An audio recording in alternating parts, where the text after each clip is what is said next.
Hey guys, Cutterup Rob here. Had a couple guys ask about asked me to do some comparisons on Cummins blocks. So I figured I'm moving some blocks around here tonight. Just before I go home, I figured I'd do a quick video up. So there is a bunch of different blocks that I don't have out here, but these three here are kind of going to give us a general idea of what we got going on. So this block here is a 12 valve block. So this is an original style 12 valve block. Now the easiest, there's a few ways to tell whether so this block would have been 1989 to 1997, 96, 97, depending on what engine you're talking about. In the trucks is 97, but so it has a single oil drain. So 12 valve, single oil drain. The later ones had dual oil drain here, which is the same as the common rail. The common rails have dual drains, which is handy if you're doing compounds. Now, that being said, other than that, the block is the same. I shouldn't say that. Something to note on the later blocks, these are an ORB fitting, so it's an O-ringed fitting, where these ones are pipe thread, just so you're aware. So if you have, if it has a plug with an Allen key in it, then that's going to be an Encore style block, or a dual oil drain block, or a storm block. Lots of different names for them. And something else 12 valve wise, you're only going to have one cam bearing from factory, and the early box have a 14 mil main stud. So easy way to tell, there's a big head on it. These ones are 23 mil head, and the later ones are 12 mil stud, or 12 mil bolt, but 18 mil head. So there again, really easy at a glance. If you can't really see inside the engine, if it has a tappet cover, it can be used as a 12 valve block. So now so that's the 12 valve ones. Now going to common rail stuff. So this block here is a 6-7 block.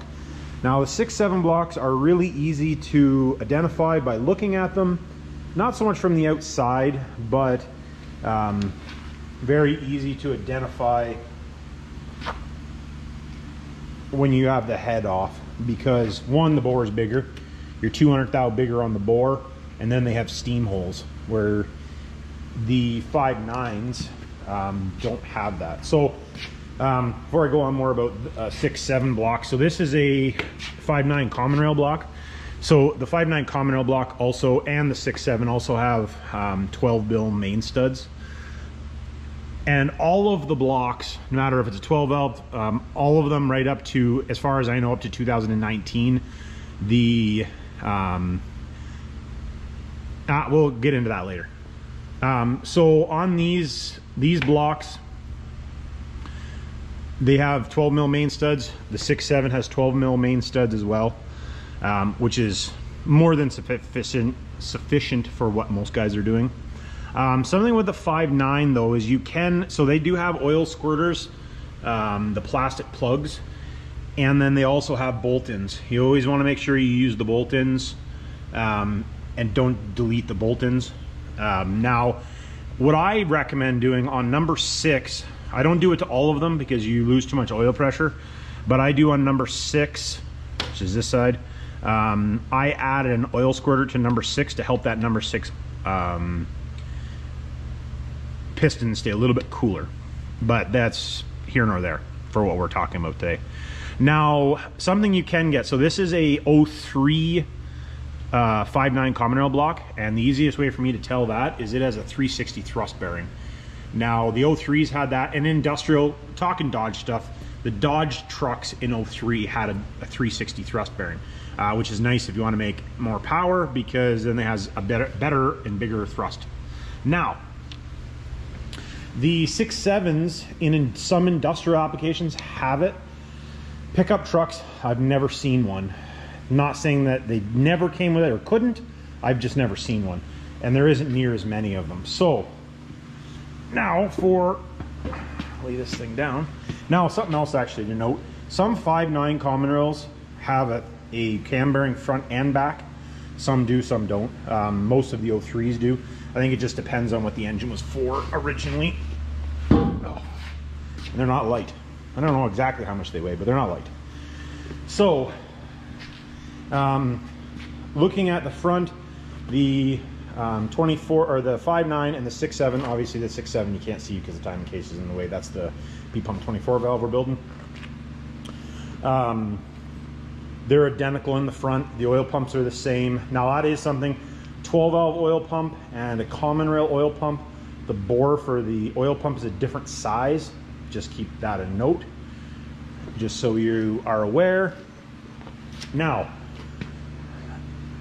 that is pretty much it as far as the differences. Actually, the oil coolers, all the common rail blocks, the oil coolers are a different shape than the 12 valve. So if you look at the bottom here, turn my light stand here, how it's got a little bit of a, I don't know, like an angle across the bottom. And then if you look at these ones, the common rails do not. So that is something to note. Really, when you're doing, if you're doing common rail to common rail, doesn't matter. Just some, there is some differences. Something else too is the later 12 valves will not have 4 frost plugs across the front here. They'll only have 3, and then it'll have the same boss as this one right there. So that's pretty much it as far as the block side of things goes. What we'll talk about next here is the dimension difference in a 6.7 to a 5.9. And honestly, I honestly didn't know this until I did a bunch of measuring. Somebody had mentioned it to me. Like, I'd never done any hybrid stuff at that point. It was literally, you know, you take a 6.7 apart, you put a 6.7 back together. And same with 5.9, and we always kept the parts separate. But after somebody said something to me and I did some measuring, it's actually eerily similar, the blocks. So if you look at the blocks, other than these obviously have extra coolant ports versus the 5.9, because that's the 5.9 block. That's the 6.7 block. That's the 5.9 block. So the main bores are the same size. The cam bores are the same size. Your deck height from the 6.7 to the 5.9 is the same. Now, what changes the bore is different on the 6.7. The standard bore is 4-inch 200 thou, and then the standard bore of the 5.9 is 4-inch 16 thou, and these are off the top of my head, I just can't think of it for some brain fart. But anyways, they're a couple hundred thou bigger. So you're basically 200 thou bigger on the 6.7 bore. Now the 6.7 block, the way that it is designed, is actually a stronger block than the 5.9 is. I've never cut one apart to know why, but I know that lots of guys have made more power on the 6.7 block than they have on the 5.9. What the reason is, not sure. But other than that, there is no differences in it. So what makes the difference is the crankshaft has a longer throw, and then the pin boss in the pistons are in different spots. So if you're building a 6.1 or a 6.4, so that being in a 6.7 block, if you wanted a 6.4, you're going to use 6.7 pistons, an 80 thou longer rod with a 5.9 crankshaft, because the boss in the piston using the 5.9 crankshaft is 80 thou too high, which lowers your piston height. Now, if you're building a 6.1 using a 6.7 crankshaft, you're going to have to, because you're using 5.9 pistons, you're going to have to take 80 thou off the top of the pistons. So not a huge deal, providing you have the right pistons and all that jazz.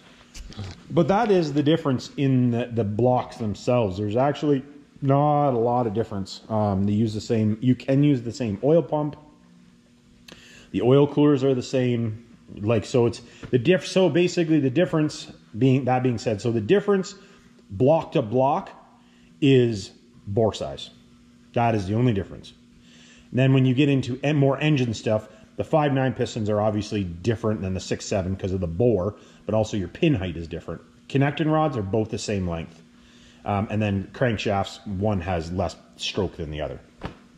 So hopefully that clarifies some for you guys. But anyways, you got any questions, comments, hit me down below, and we'll go from there. Thanks for watching. Also, something I should mention is this is the girdle that goes on. So the 12 valves do not have a girdle. All of the common rails, so 12 valve early 24 valves, so VP 44s don't have this. But all of the common rails have a stiffener plate from factory. Now the late 6.7s will have a stamped steel style.